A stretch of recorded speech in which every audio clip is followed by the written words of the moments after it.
Abra sua Bíblia ainda em pé, em Amós capítulo 8, nós vamos ler o verso 11. Amós capítulo 8, verso 11. Eu sei que alguns vão ter dificuldade de achar, é por isso que talvez no ano que vem eu tenha uma série de mensagens sobre os profetas menores, e aí os irmãos vão começar a manusear mais os profetas menores, e aí a gente vai ter mais familiaridade de achar os livros, né, dos profetas menores aí. No caso agora, profeta Amós. Amós capítulo 8. Amós fica depois de Daniel, Joel, Oséias, Daniel, Oséias, Joel. Aí vem Amós, tá bom? Quem tem mais familiaridade aí com Daniel, depois de Daniel, 3 livros depois de Daniel.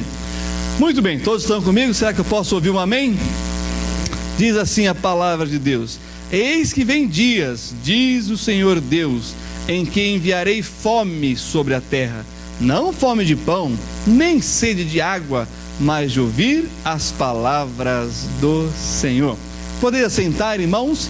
O dia da Bíblia surgiu em 1549 na Inglaterra, quando o bispo anglicano da Igreja Evangélica Anglicana na Inglaterra, o bispo Cranmer, colocou umas porções que o rei Eduardo VI deveria ler, né, por ocasião da sua posse, do seu coroamento, e assim que ele devesse também convocar a nação da Grã-Bretanha a orar pela Bíblia, a fim de que a Bíblia pudesse ser espalhada pelo mundo todo. Então essa é a data que surge o dia da Bíblia, e surge com um pastor líder da igreja anglicana lá na Grã-Bretanha, e de lá para cá,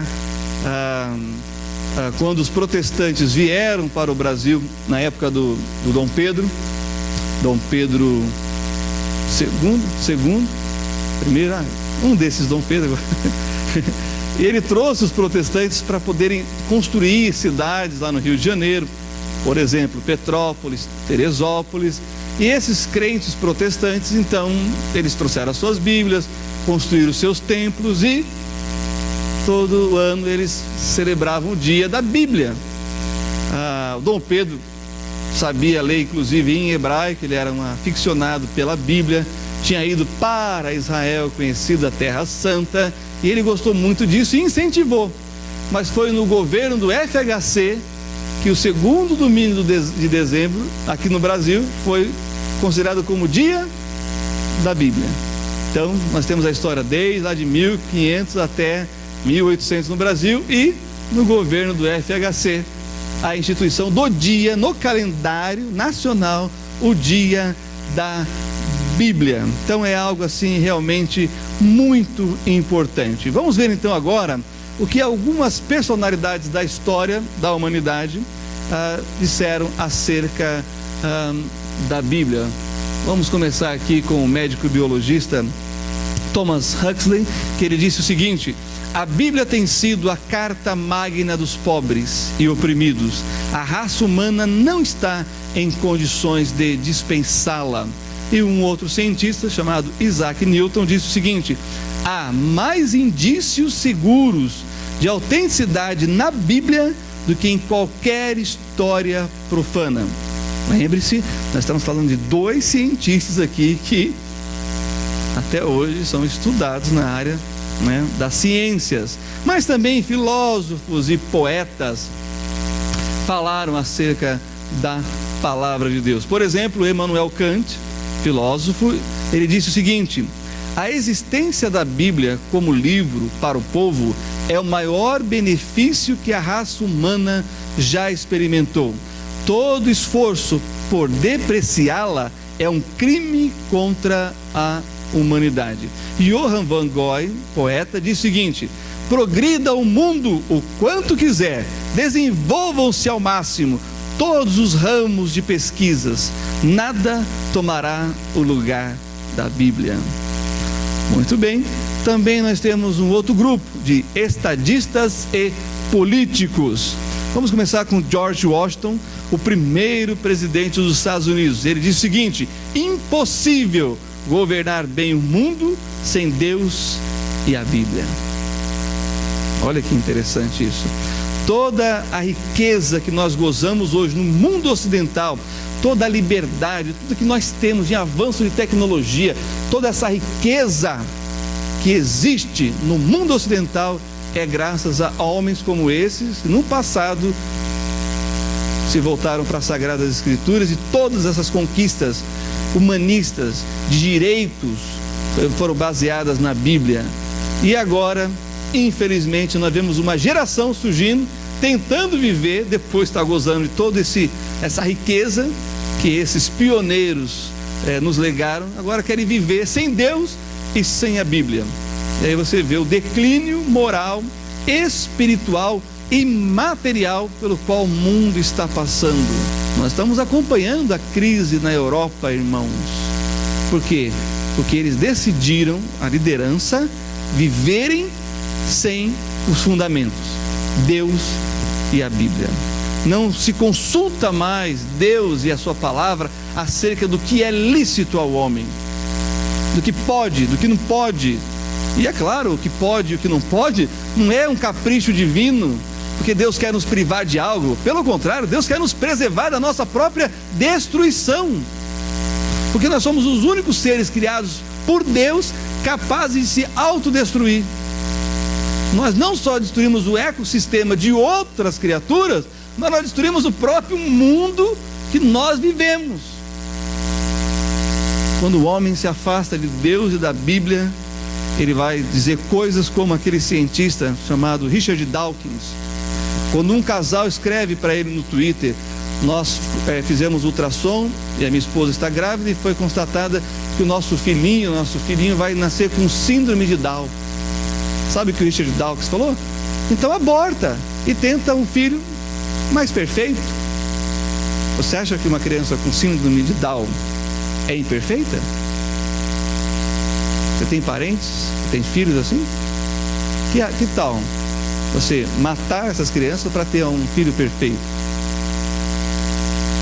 Mas por quê? Porque o Richard Dawkins não acredita na Bíblia nem em Deus, e ele crê que nós, homens, somos descendentes dos macacos. Esse negócio por meio do macaco é um problema de família, eu não me envolvo com essas coisas. Cada um tem que saber de onde que veio. Eu olho para a Bíblia e a Bíblia diz que nós somos criados à imagem e semelhança de Deus. Isso é muito importante. Mas não só esses estadistas, esse presidente George Washington falou algo importante, mas Napoleão Bonaparte, ex-imperador da França, disse o seguinte: a Bíblia não é um simples livro, senão uma criatura vivente, dotada de uma força que vence a quantos se lhe opõem. Sabe por que Napoleão Bonaparte disse isso? Porque ele foi o homem que parou a Inquisição Católica no mundo. A Inquisição Católica começa lá atrás, nos anos 1500, e vem perseguindo cristãos não católicos de todo segmento religioso, queimando na fogueira, enforcando, jogando no rio.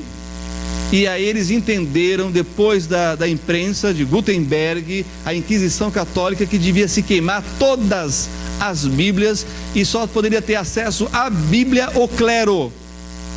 Então agora eles estão com uma campanha, nessa época da Inquisição de 1500 até a época de Napoleão Bonaparte, indo para o século XVIII, em que se tem que matar os cristãos não católicos e destruir a Bíblia. Napoleão Bonaparte, então, olhando para isso tudo, ele percebeu que a Bíblia sobrevivia e que, portanto, ela era algo sobrenatural, porque o Deus sobrenatural preservava a sua palavra. E ele, então, teve força e poder suficiente para parar a Inquisição Católica no mundo. É por isso que ele faz essa declaração aqui. Ele percebeu que nada podia parar a palavra de Deus. E o terceiro aqui, para a gente concluir essa parte, foi Winston Churchill, o grande líder na Segunda Guerra Mundial. Ele disse o seguinte: ninguém pode ser considerado bem preparado se não tem conhecimento profundo da Bíblia Sagrada, o livro mais importante na história da humanidade. Mas também os teólogos e pregadores teceram alguns comentários sobre as Sagradas Escrituras. D.L. Moody, o grande evangelista, diz o seguinte: mas então abri a Bíblia e comecei a estudá-la. Desde então, a minha fé vem sempre aumentando.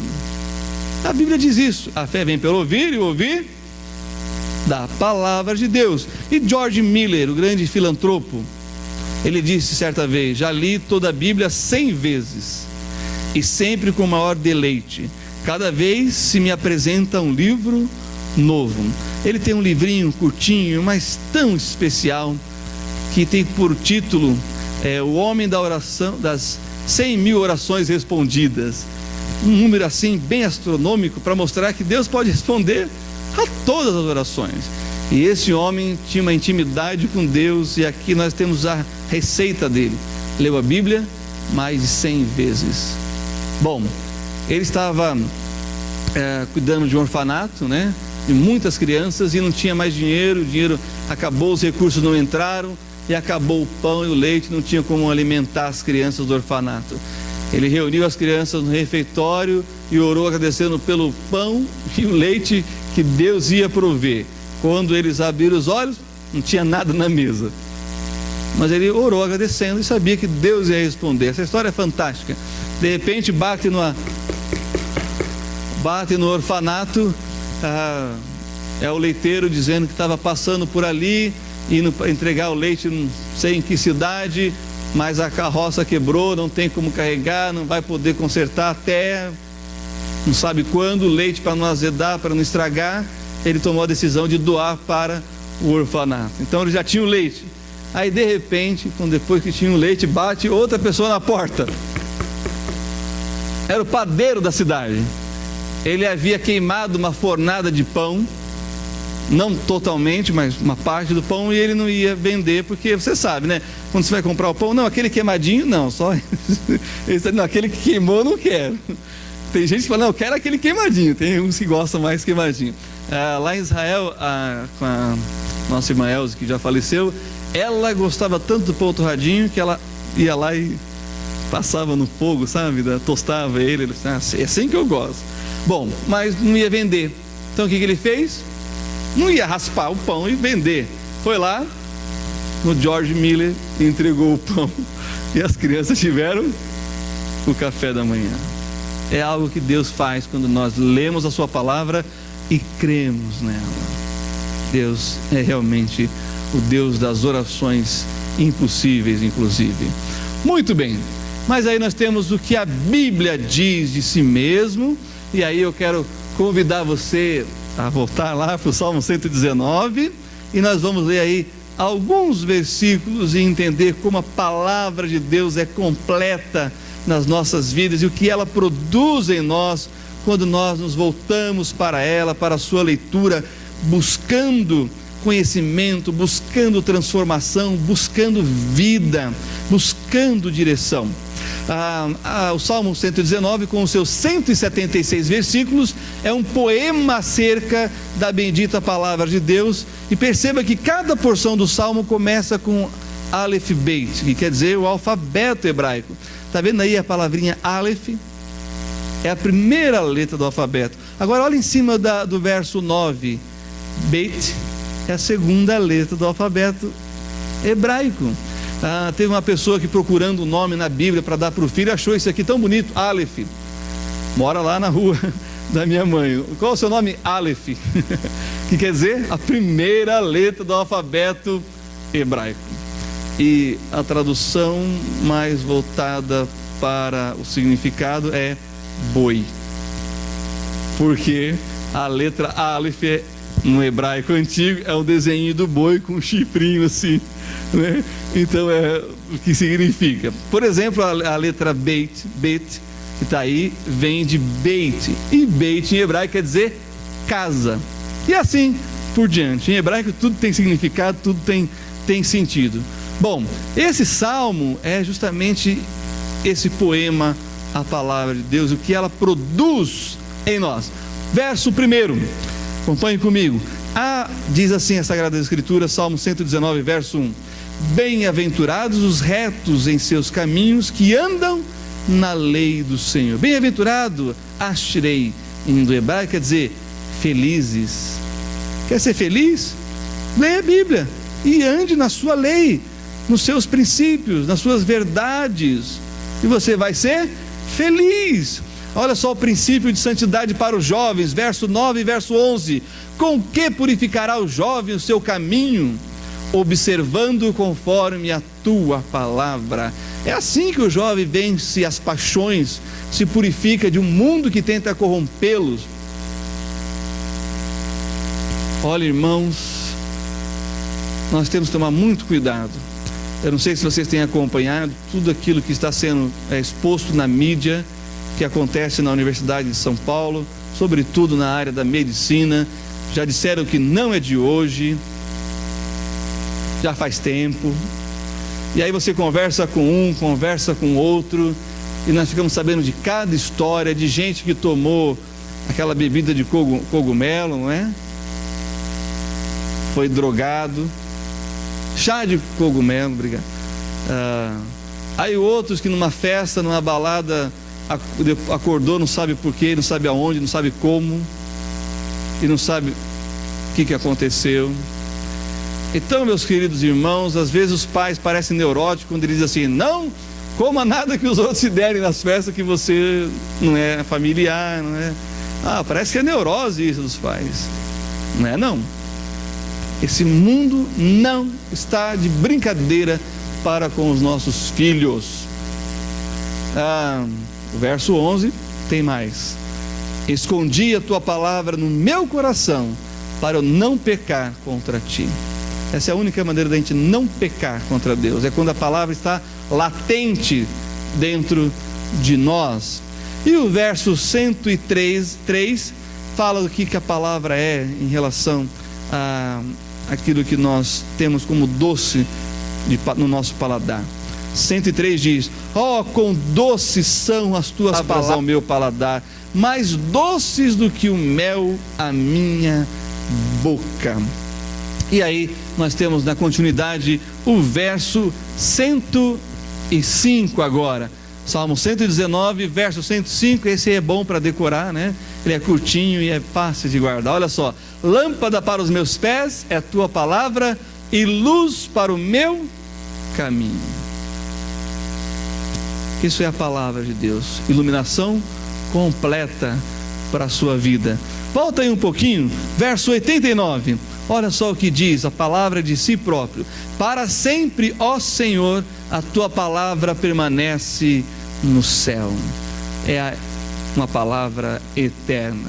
E para concluir, o verso 130, vira aí a página mais uma vez e vamos para o 130, que fala sobre dar entendimento. Diz assim: a entrada das tuas palavras dá luz, dá entendimento aos simples. É verdade, que coisa maravilhosa. É o entendimento que até as pessoas simples, intelectualmente falando, e talvez privadas de oportunidades de estudar.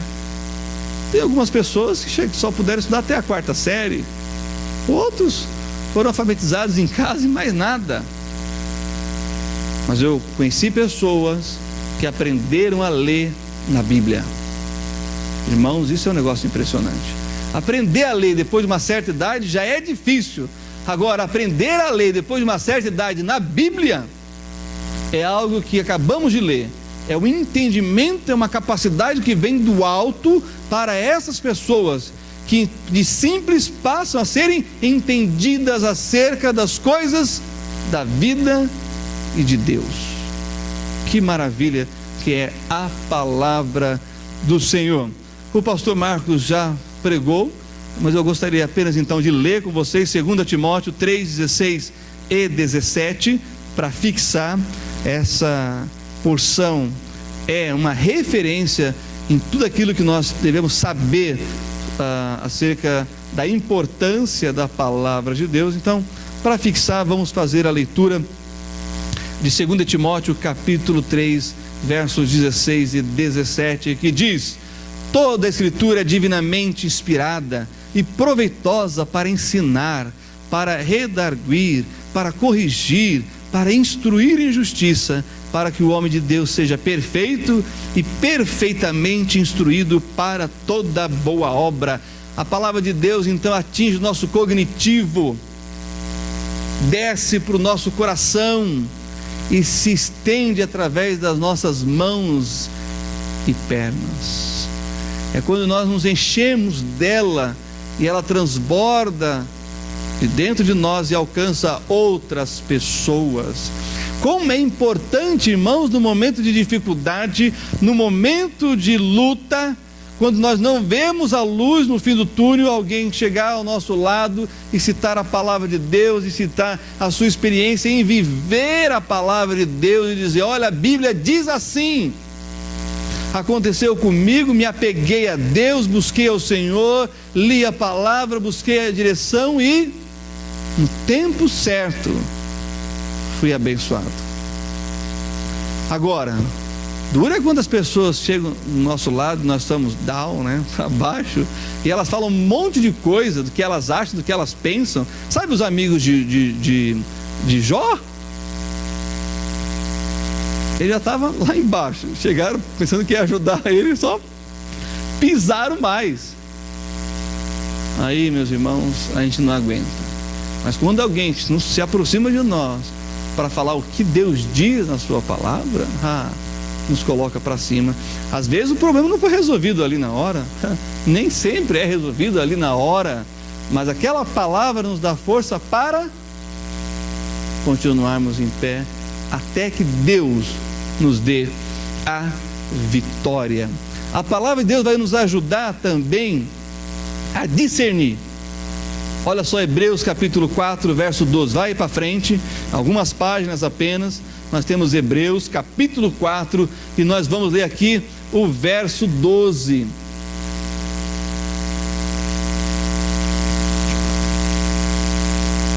Hebreus capítulo 4, verso 12, que diz: porque a palavra de Deus é viva e eficaz, e mais penetrante do que espada alguma de dois gumes, e penetra até a divisão da alma e do espírito, e das juntas e medulas, e é apta para discernir os pensamentos e intenções do coração. Quando nós lemos a palavra de Deus, ela produz tudo isso em nós. Ela penetra. Tem algumas pessoas que dormem nos cultos, não é porque estão cansados, não, é porque bloquearam a entrada da palavra para ela operar isso. Mas tem outras pessoas que deixam a palavra entrar e saem melhores do que quando entraram no templo. É isso que a palavra faz. Mas tem outros que não querem nem ouvir, porque a palavra mostra o que nós somos por dentro. A palavra de Deus, ela é capaz de romper a casca e penetrar no mais íntimo do ser humano. Acabamos de ver aqui, alma e espírito, juntas e medulas, e ela pode fazer o quê? Discernir sentimentos e pensamentos. Meus irmãos, isso é muito importante. Nós não só devemos aprender a discernir os tempos que estamos vivendo através do estudo de comportamentos, como nós devemos aprender a discernir o que está dentro de nós mesmos. E isso só é possível através de uma exposição à palavra. É a palavra que vai dizer para a gente aonde estamos acertando, glória a Deus, e aonde estamos errando, misericórdia, Senhor, ai de mim, me ajuda. Mas ela traz esperança, porque se ela pode trabalhar inclusive nos nossos sentimentos, que talvez é a coisa mais difícil na nossa vida, porque eu não sei você, mas tem dia, irmãos, que eu acordo que nem um leão. Rapaz, posso fazer qualquer coisa na vida, mas tem dia que eu acordo que nem minha gata, eu viro de um lado, viro do outro, não dá vontade de sair da cama, dá um medo, uma falta de coragem, não sei o que vou fazer, tenho isso, aquilo, outro, não sei como resolver. Aí eu mudo de lugar, vou dormir, nem minha gata faz assim, ela sai de uma cama, ela vai dormir na outra cama. Aí quando ela cansa daquela outra cama, ela vai dormir então no sofá. E quando ela cansa do sofá, ela vai dormir em cima, na parte da televisão, do aparelho da televisão, que é quentinho. E cadê a gata? O dia todo dormindo. Será que você se sente assim também às vezes? Um dia corajoso como um leão, outro dia covarde como uma gata. Sabe o que quer dizer isso? Que nós somos seres emotivos, temos sentimentos. E às vezes, irmãos, você acorda assim: não fale comigo. Às vezes você quer beijar até o vizinho que você nem conhece, está tão feliz, né? Quer abraçar todo mundo, mas não pode, só vai achar que você é doido.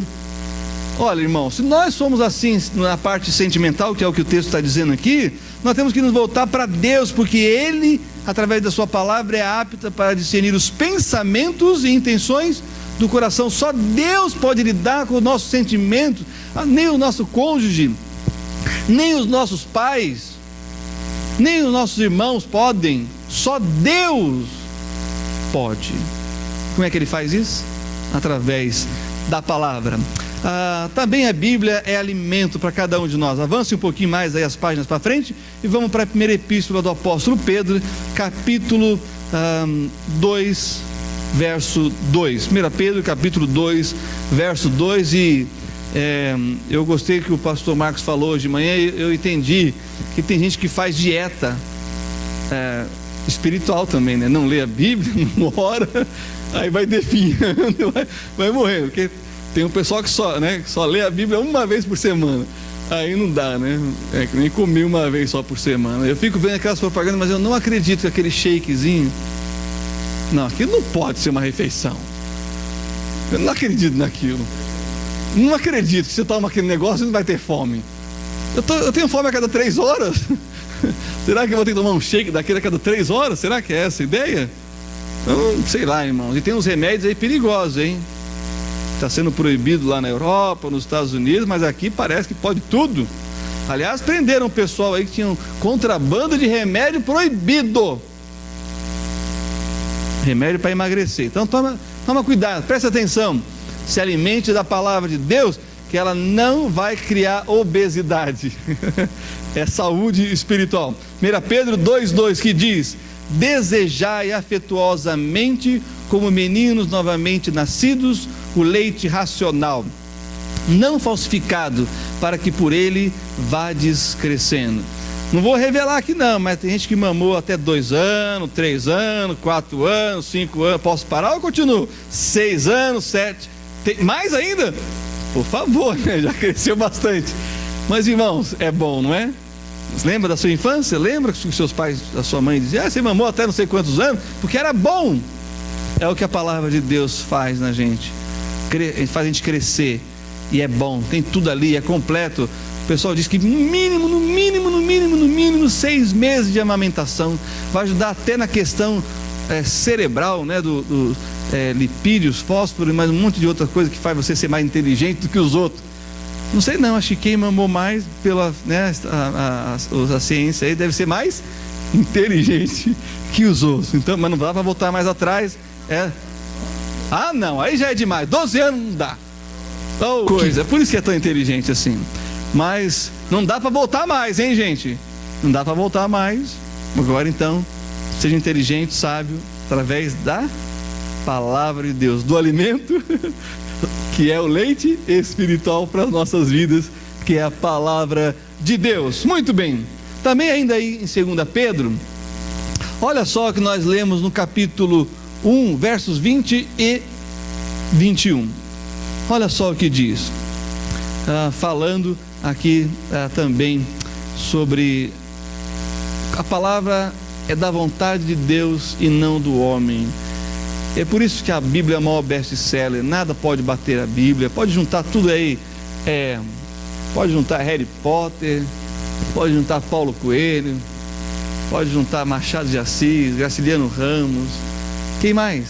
Pode juntar todo mundo aí, não chega, né?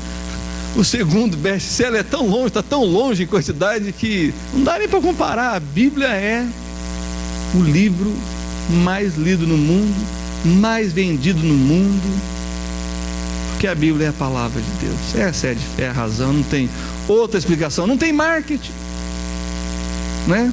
Você não vê nos ônibus aí livro, a Bíblia, compre a Bíblia, não tem isso. Não aparece nos outdoors, né? Que agora tem os outdoors nos pontos de ônibus, né? Ou aquele dos relógios. Não aparece. E como que pode ser o mais vendido ainda no mundo? Porque é a palavra de Deus, irmãos. 2 Pedro 1, 20 e 21 diz: o qual na verdade em outro tempo foi conhecido. 2 Pedro capítulo 1, versos 20 e 21, que diz: sabendo primeiramente isto, que nenhuma profecia da Escritura é de particular interpretação, porque a profecia nunca foi produzida por vontade de homem algum, mas os homens santos de Deus falaram, inspirados pelo Espírito Santo. E tem mais: a proteção da palavra de Deus, ela não pode ser destruída.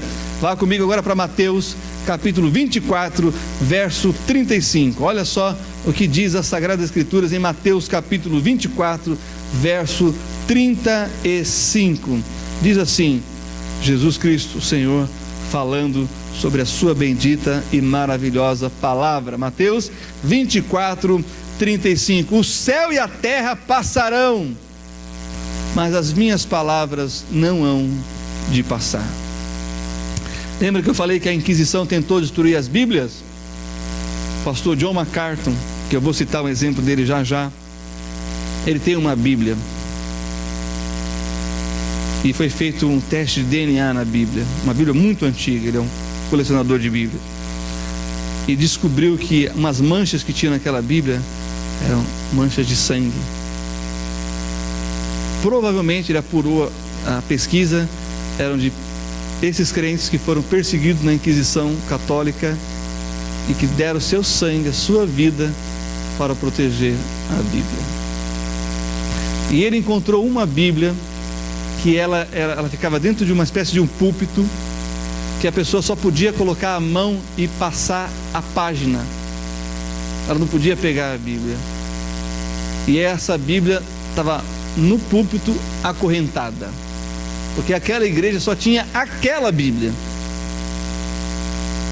Então as pessoas marcavam horário para ir ao templo para ler a Bíblia, e aí já tinha o outro lá atrás esperando, né? Não terminou ainda a leitura, é tipo churrascaria, né, no domingo. É terrível comer churrascaria no domingo, já desisti disso, porque a pessoa fica olhando para você, né, lá de fora, esperando que você saia logo para ele poder entrar, para poder comer.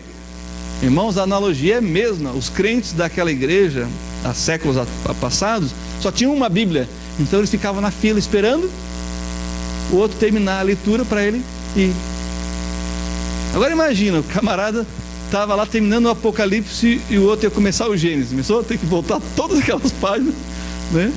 Voltar todas as páginas para começar a ler. Será que nós temos o mesmo amor pela palavra de Deus como esses irmãos nossos no passado?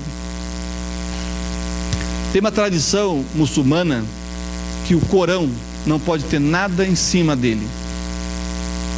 Não pode ter carteira, não pode ter celular, não pode ter nada em cima do Corão. Essa é uma tradição muçulmana. O Corão tem que estar acima de qualquer coisa. Nem é a Bíblia, hein? Mas é o livro religioso sagrado para eles.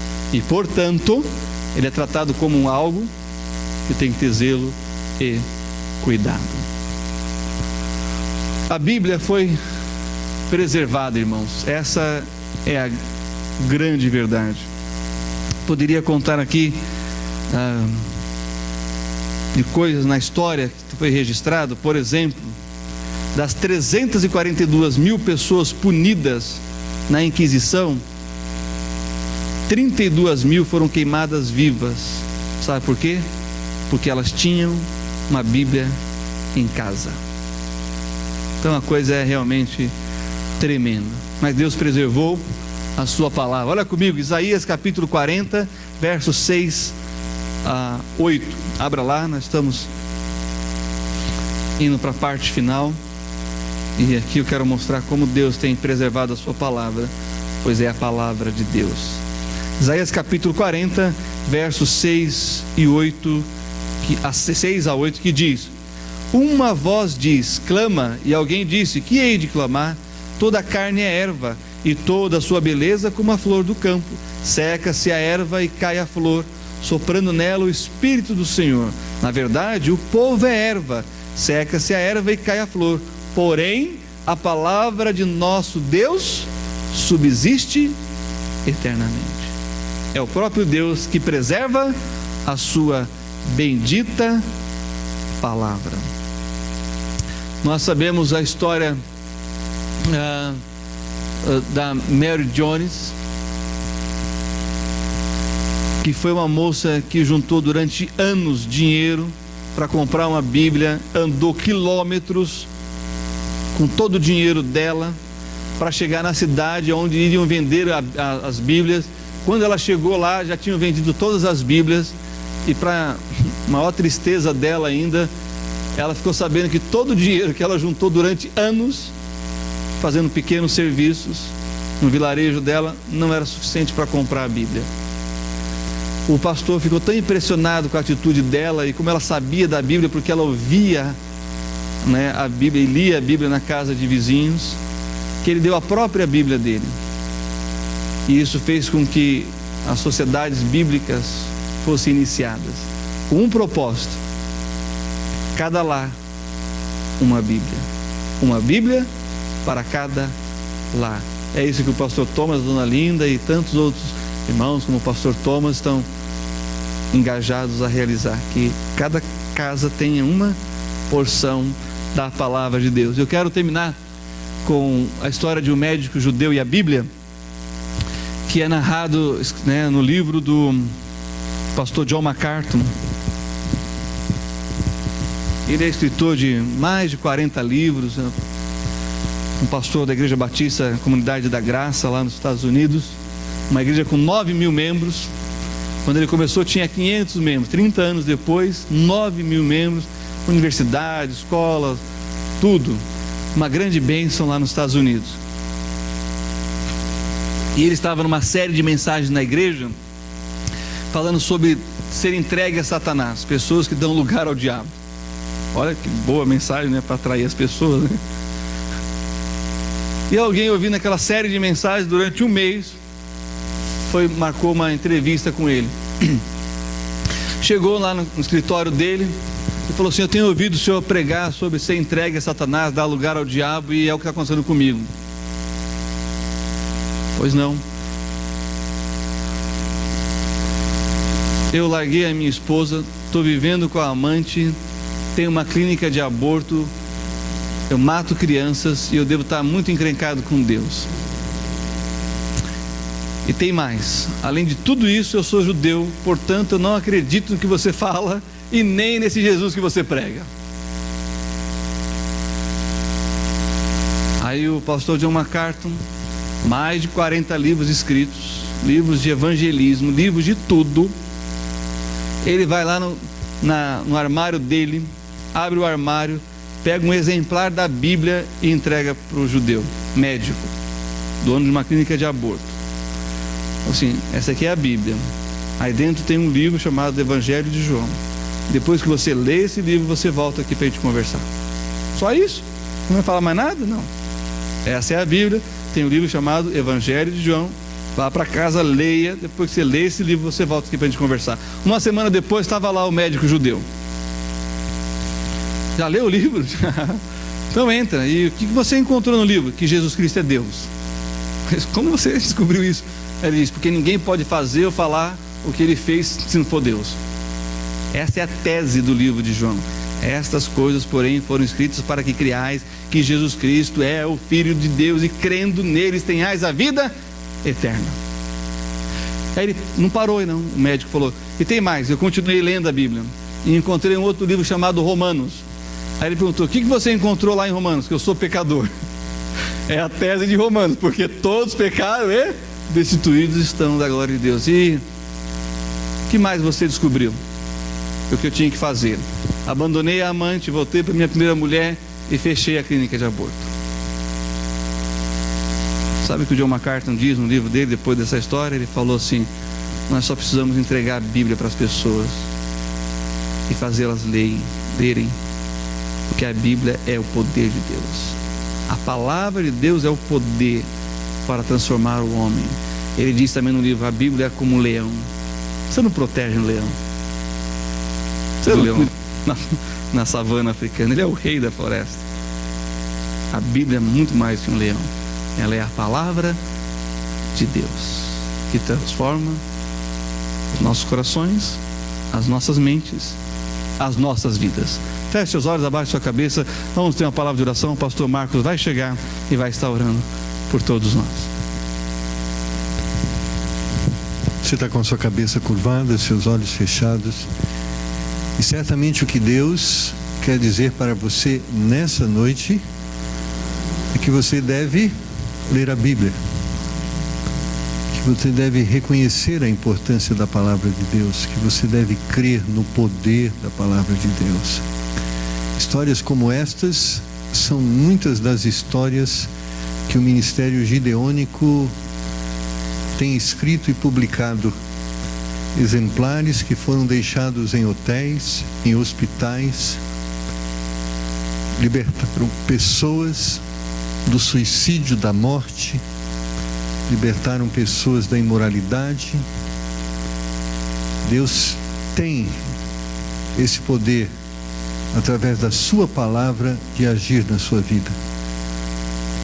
E se você hoje tem entendido isso e quer em seu coração decidir: Deus, a partir de hoje, eu quero reconhecer o valor da sua palavra ao ponto de me aplicar a lê-la todos os dias enquanto o Senhor me der vida. E se você estiver decidindo acerca disso, você está decidindo-se para uma vida abençoada. O Salmo de número 1, o salmista diz que quando nós meditamos na palavra do Senhor dia e noite, quando nós vivemos a palavra do Senhor diariamente, ele diz que tudo quanto nós fizermos prosperará. Deus quer nos abençoar, mas bênção é resultado de um estilo de vida, de uma conduta, de uma forma que nós vivemos.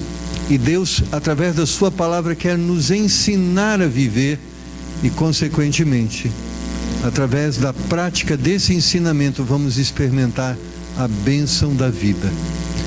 E se você não tem tido alegria na sua vida, não tem tido sucesso na sua vida, se você não tem sido uma pessoa feliz, é porque você está fora da vontade de Deus e distante da orientação da palavra de Deus. Mas você pode mudar isso. E você pode decidir hoje: eu quero estudar, eu quero ouvir a palavra de Deus, eu quero praticar a palavra de Deus para que eu possa ser abençoado.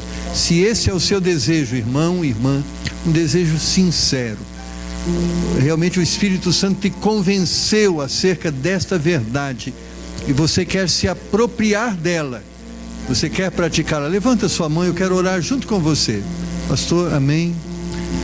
Deus tocou no meu coração, eu estou sendo despertado hoje a ler mais a palavra do que eu tenho lido. Eu quero ler daquilo que, como o salmista diz, ler todos os dias, como foi exortado a Josué, meditar todos os dias. Eu quero me aplicar a isso, eu quero ter essa dieta espiritual, eu quero incluir a leitura da palavra de Deus no meu dia.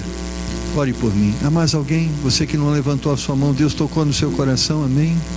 Deus tocou no seu coração. Eu quero reconhecer a importância da palavra de Deus e quero incluí-la no meu dia a dia. Pastor, ore por mim. Senhor, nós cremos na sua palavra, o poder que ela tem de nos transformar, de nos libertar, mas também o poder que ela tem de nos consolar, de nos animar, de nos renovar. A tua palavra é poderosa, a história está cercada de exemplos de pessoas que creram nisso ao ponto de submeter suas vidas a ela, e todas elas experimentaram aquilo que ela diz que vai haver como resultado.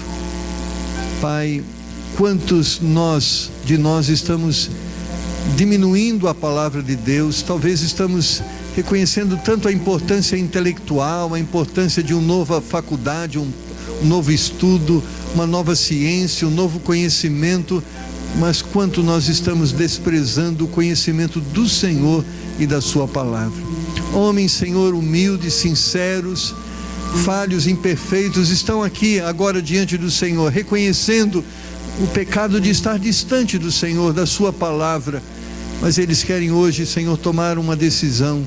Eles querem se aproximar novamente da sua palavra, eles querem se alimentar da sua palavra, eles querem entender a sua palavra, e como diz o salmista, eles querem comer a sua palavra.